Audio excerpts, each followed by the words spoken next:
Thanks to everyone who have subscribed. If you have not, please do. And thanks for coming out here. I really appreciate you.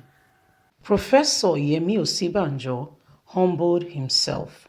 No one can sack him except through impeachment. Aisha Yusuf has explained. Hello, my wonderful people. Very one big thank you to you.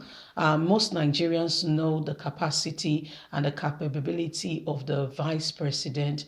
This was clearly shown when President Muhammadu Buhari was sick in 2017 and had to be in London for a few months. And for the first time in a long time, Nigerian Naira appreciated in value and things began to fall in place in the country.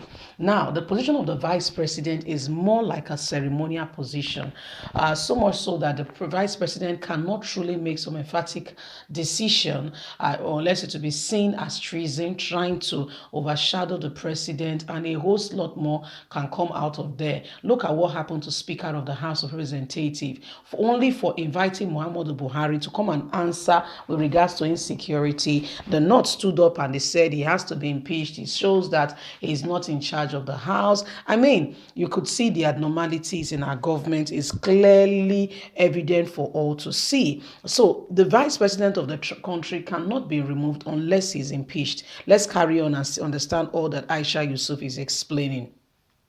Professor Yemi Osinbajo humbled himself.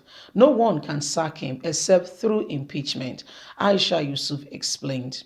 Aisha Yusuf have explained that why Vice President Yemi Osinbajo has been quiet and humble, even when everything seems to be going wrong and the country seems to be in a state of collapse. She stated that Osinbajo is humble. According to him, Osinbajo has chosen to be a slave and perpetrator of evil in the land. Perhaps Aisha Yusuf said this because of Yemi Osinbajo's loyalty to the president Muhammadu Buhari, despite all that is currently going on in the country. The vice president has not been heard to say anything in particular to save the situation or to tell Nigerians truly what is going on in government. Nigerians believed in his expertise and his personality and his ability and thought he would be the one to bring about checks and balances to the government. Apparently, that is a far dream being chased by Nigerians who thought he will help settle the situation. Aisha Yusuf implied that Vice President Yemi Osinbajo has equal rights as the president in terms of being sacked from office and impeachment. She said that no one can sack Vice President Yemi Osinbajo unless through impeachment. According to this, is also applicable to the president as to the vice president. No one can just go on and sack the vice president. Osinbajo has humbled himself, the vice president. No one can sack him, and so he needs to speak out and defend Nigerians rather than being quiet in the face of utter failure and lives and property being destroyed every single day. The numbers of people who dies do not even get captured in our media today because it has become a norm in our society. A lot is happening and we expect Vice President Yemi Osinbajo to be able to savour this situation by speaking up, being humbled and quiet in the face of danger and evil. I don't think is the right way for the vice president to act. He needs to speak up. He needs to give direction to Nigerians. He needs to speak up against the service chiefs that President Muhammadu Buhari has put in place who are doing nothing but drinking tea in their houses while insecurity deepens.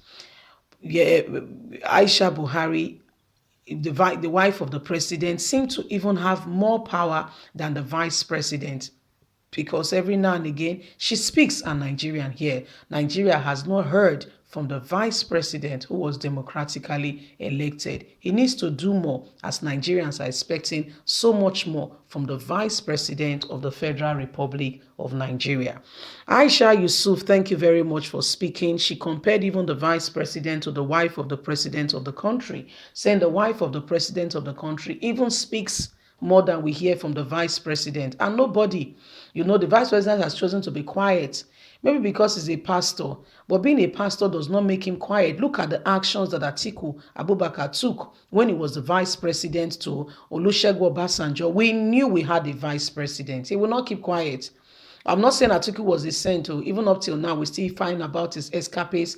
The other day, money that him and his wife were trying to smuggle to Dubai was intercepted by, custom and what have you. So there's a lot going on with these people. But what am I trying to say? Atiku did not keep quiet. So I don't understand the just quietness and the silence in the face of evil. It allows evil to continue to propel. Being quiet and allowing evil to happen in the face of democracy, where you have a right to speak, freedom of speech, and allowing Nigerians to be oppressed, I don't think is right. Mr. Vice President, I don't think is right. And being loyal to a regime that you see is apparently frustrating her people, I don't think is right. You can make Nigerians believe in you, that the vote they came out to give to you guys 2015 should not be a waste. And so you want to stand up to them. I want to stand up for them. I know you will have many opposition, Mr. Vice President. Of course, you'll be opposed. But please dare to stand up. Who knows if you are in presidency for a time such as this, to speak a redemption word and to deliver Nigeria from this space of these people who call themselves murderers. They call themselves leaders, but apparently they are drenched in blood. Look at what happened at the NSAS. It's a demonstration of evil, and even the oppression still being given to the youth. You have 4 kids by God's grace, and these children are all youth, same age with those who came out. What are you saying? What are you doing? How are you implementing to ensure that Nigerian youth have a voice? How are you ensuring that the youths are not oppressed, cast down, and despair? Look at the voices of the youth are being systematically eroded by people who call themselves leaders that should be the champions of voices, encouraging Nigerians. How come Nigerians leave the shores of this country and they begin to do well, excel, and thrive? Even as a cleaner, they do excellently well. Not talking about the high flyers, the professionals. So what are we talking about? What does that tell you? Our society does not give opportunity for ones to be able to harness their full potentials and come to the light of being of being all that they can be. And these are stemming from you guys' leadership. You are the number 2 citizen of the country. Nigerians have faith and believe in you. We accept that Buhari has failed. What about you? What are you doing about it? So many eyes are looking up to you to be the voice that will bring deliverance in this state of this chaos. But your keeping quiet is not helping matter. Maybe you are being careful. I don't understand. For what? I don't get it. Anyway, guys, what do you think? Leave us a comment. Let's hear your thoughts on this matter. We expect more from the Vice President of the country. God bless you. Have a fantastic day. Bye for now.